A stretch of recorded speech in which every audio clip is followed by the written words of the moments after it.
to be back out here today. Really an extension of OTAs for us. We have, an extra walkthrough and some extra meetings after practice relative to our practice and how we're doing things. It'll be very similar as to what we've done the last couple weeks. So good to be out there. Relative to, I know you probably asked a couple Saquon questions. My position hasn't changed on that from a couple weeks ago. Every conversation that I have about Saquon will be private. So, fire away. Brian, Saquon seems frustrated that he feels like details of the negotiations were leaked and were misleading. Is that a concern on your end that he feels that way about negotiations that are supposed to be private? Yeah, everything that I have to say about Saquon will remain private. Is everybody here? Everybody except Saquon, but he didn't sign his tag yet. Do you plan to have, like, when you make your plans for the future, like, for the season, are you planning as if he's going to be there? I'm You just did planning mention for the today. possibility of what? I'm just planning for today. Have a good practice. Well, you obviously have to do roster construction. No. Yeah, I'm just worried about today right now, Jordan. Because he's so important to the team, can something like that become a distraction eventually, from your experience as a coach? I'm just focused on today, Pat. Dave, you mentioned that this is a continuation of the teaching, but at this point, are you looking for maybe more execution, alignment, or what are you looking for exactly as a Yeah, so we're adding some more things today. We'll do some more, team periods, but with our helmets off. We'll do some short yardage, some goal line, introduce some more things, keep increasing the installation, and then go out there and have some call-up periods, albeit 7-on-7, where the coordinators are just calling the plays. There's no scripts.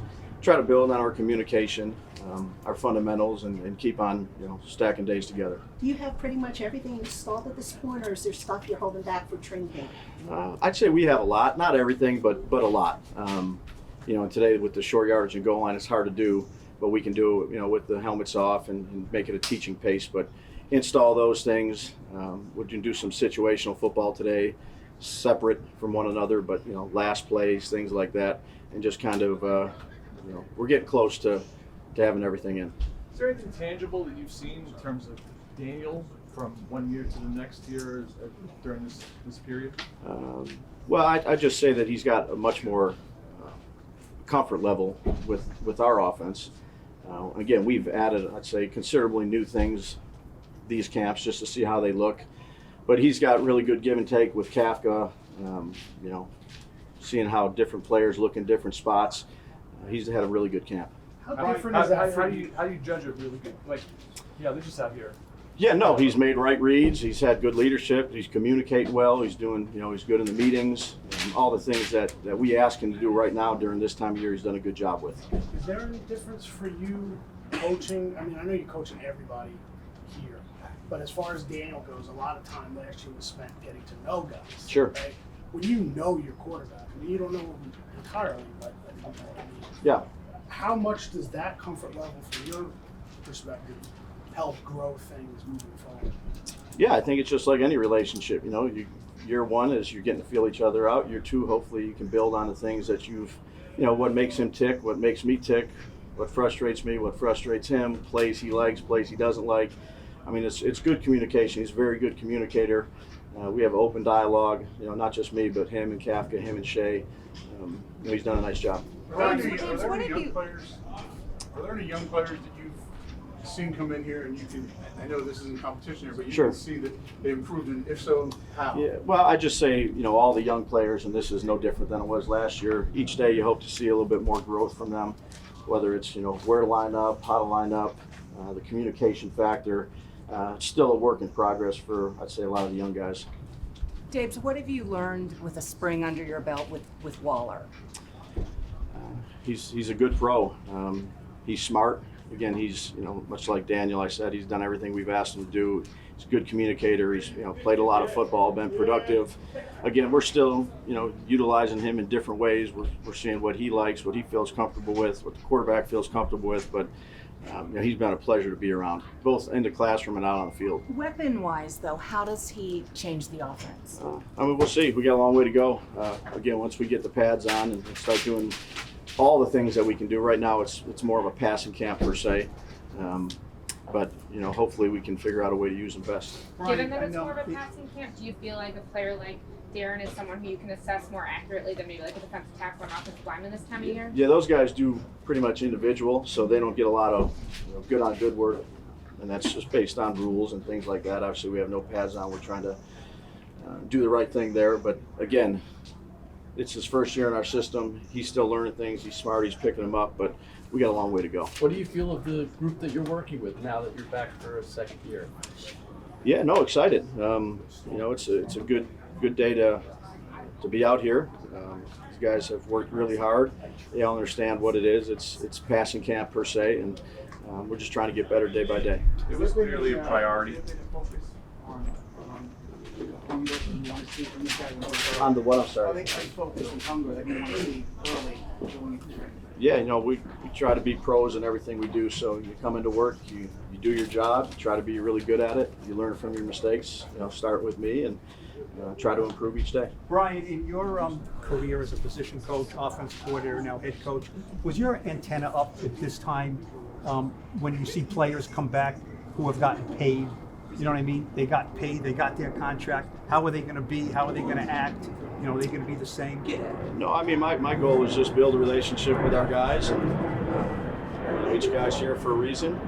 Come out there, do their job, and try to get better each day. At any point, will you encourage Daniel, in a couple of days you guys break, to put it away for a while? Is that important for him?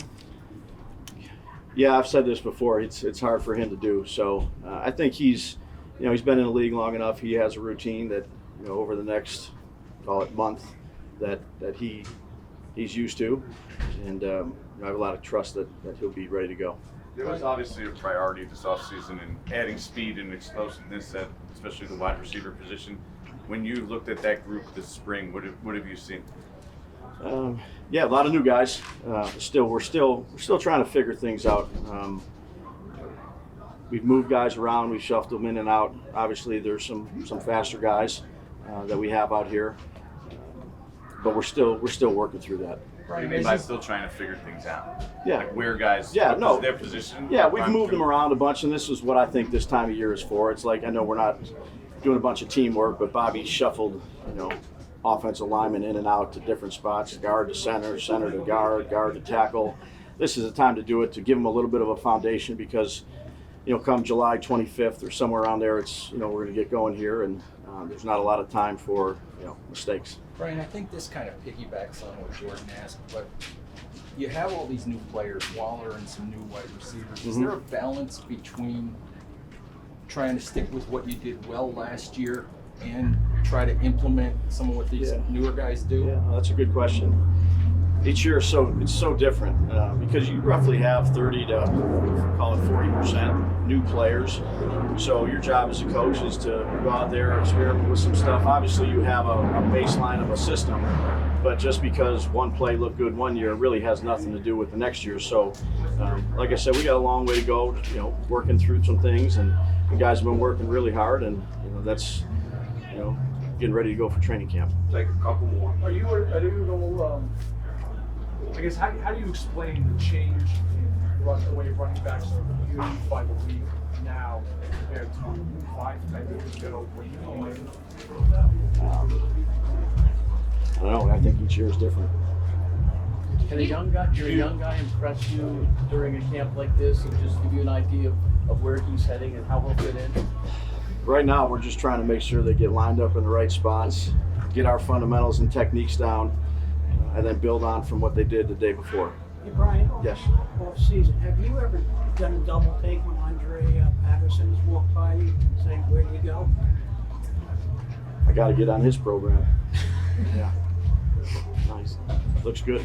Do you have any guys working out? I know last year you guys had some veterans. There'll be a couple guys. There'll be a couple guys out here. There'll be a couple other guys out here. And then the other thing, this last one. The other thing is Parcells is here today. You guys will see him walking around.